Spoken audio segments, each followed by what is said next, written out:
Bom, pessoal, vamos dar continuidade à leitura do Filosofia da Crise. A gente parou na página 142 e o Mário fez uma nota de rodapé gigantesca, né? E a gente vai começar fazendo essa leitura. Semana passada, eu acho, né? Tem uns 7 dias, segunda-feira passada, então a gente tinha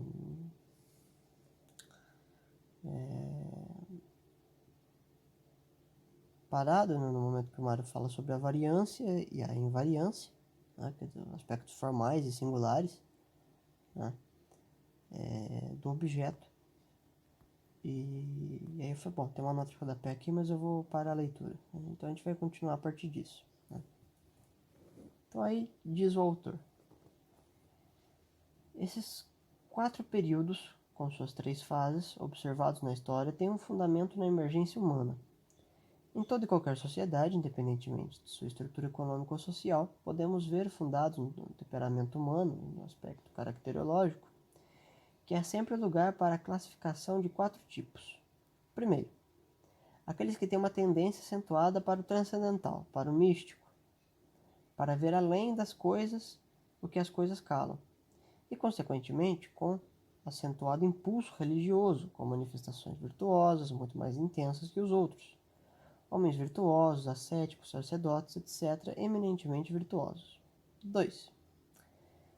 Aqueles que revelam acentuadamente um ímpeto agressivo, empreendedor de façanhas desinteressadas, amando mais a ação pela ação, desejos de realizar atos que estão além dos interesses utilitários, orgulhosos de sua força, de sua combatividade, de sua agressividade, guerreiros, pioneiros, cavaleiros andantes, caçadores, que mais se orgulham do que fazer do que propriamente dos proventos obtidos, etc. Eminentemente aristocratas. Nesses 2 tipos, reconhecemos que a escala de valores é hierarquicamente diferente. Aos primeiros sobressaem os valores da ordem religiosa e ética, enquanto aos segundos os valores da ordem ético-aristocrática equiparam-se e confundem-se com os primeiros. Terceiro, o daqueles que predominam os valores utilitários, que tendem a organizar a produção e as trocas, mais hábeis para realizações econômicas, a ordem não propriamente guerreira, mas a de trabalho, que assume a direção de produção ou distribuição e trocas com outras coletividades. E, finalmente, o quarto, daqueles que acentuadamente obedecem, prestam serviços, executam ordens e que revelam certa incapacidade para autonomizar-se e tendem-se a ser servidores dos 3 primeiros. Ou seja, que ele está pegando aquelas categorias que a gente viu, né, da teocrática até a acrática, está trabalhando com temperamentos, uma coisa bem comum na Idade Média, inclusive. Do sujeito que tem um aspecto mais metafísico, aquele que tem um aspecto mais utilitário, que pode buscar a metafísica, mas não pela sua concreção, mas sim pela ação da busca. O sujeito acha isso muito importante. O sujeito utilitário, propriamente, né, é aquele que trabalha numa espécie de margem utilitária, né, que presta serviços para uma utilidade sem ser o seu idealizador.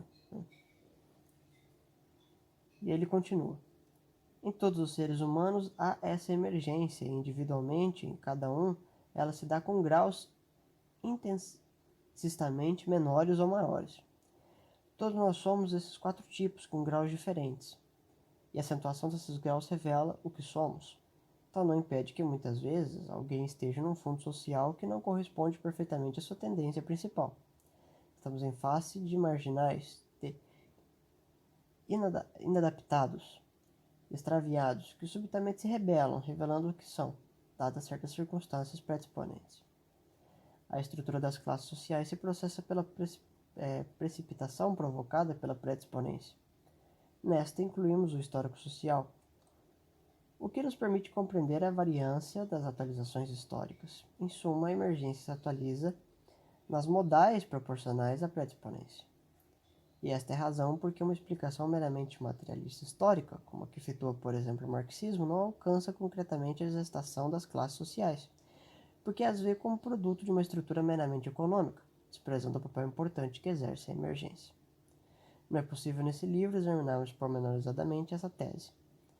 Em filosofia e história da cultura, teremos a oportunidade de justificá-la em face dos estudos realizados no setor, não só da sociologia, como também da antropologia e da história. A boa fundamentação dessa tese contribui de modo eficiente e decisivo para que se construam os alicerces de uma historiologia, as quais favorecerão a melhor solução dos problemas sociais, pois as soluções sempre apresentadas, por não considerarem tal emergências, são parciais, abstratas e consequentemente utópicas, falhando ao dar a sua aplicação porque não se fundam numa realidade, que é por muitos escamoteada. Aí continuando o corpo original do texto. Tomando em síntese o que tivemos a oportunidade de examinar, nunca é demais repetir o que essas fases cráticas não obedecem a uma exatidão mecânica. Sabemos muito bem que podemos matematizar os fatos da físico-química, quando no plano macroscópico, pois na microfísica a ciência atual encontra uma certa dificuldade para uma matematização em sentido meramente quantitativo.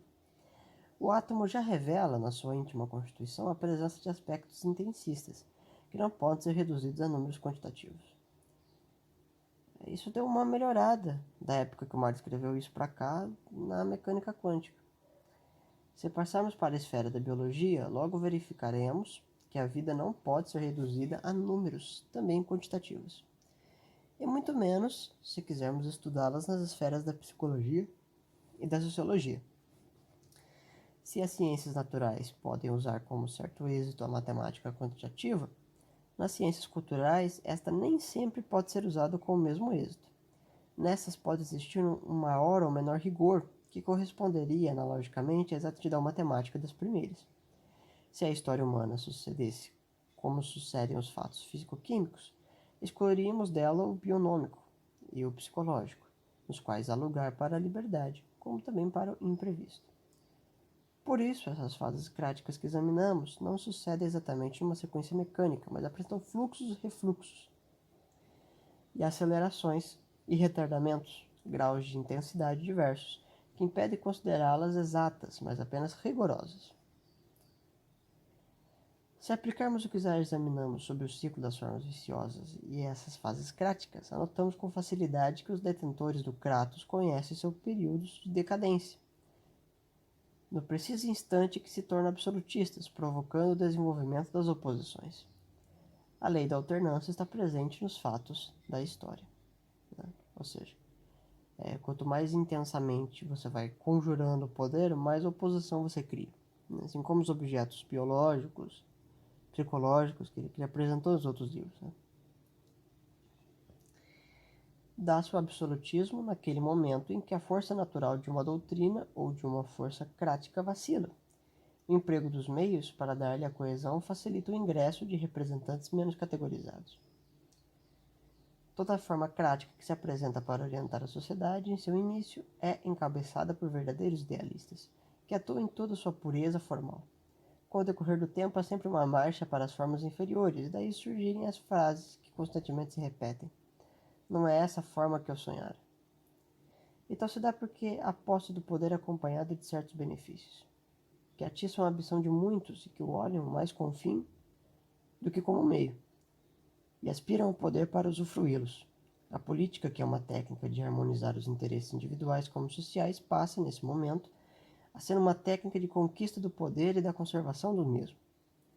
Nesse instante, os meios substituem os fins e a marcha para a decadência é inevitável. Por isso há sempre uma crise histórica, porque há sempre uma separação entre os que governam e os que são governados, e a luta pelo poder é um constante agravamento de crise. Ela está imersa na vida histórica dos povos e conhece os momentos em que há maior intensificação do agravamento da diácrise entre os antagonistas, e da síncrese muitas vezes forçada dos partidários. Isso porque a história é o grande campo da crise. No estudo dos fatos históricos, podemos fazer a crítica dos fatores emergentes e predisponentes, separá-los para análise. Demorarmos-nos ao prescrutá-los, mas agravaremos a crise se nos esquecermos de devolvê-los à concreção da qual fazem parte. Ou seja, o processo de execução do poder é um processo genuinamente crisiológico. Ele traça uma dialética, ele gera inúmeras assertividades práticas e não sabe lidar com as oposições, de modo violento, boicotes, etc. Isso vai se agravando os ânimos, né, acalorando o temperamento e a personalidade pessoal, né, de cada indivíduo. Isso gera vários temas e problemas que discorrem de um processo inevitável de se trabalhar com o poder de modo crisiológico, né, e não transcendental.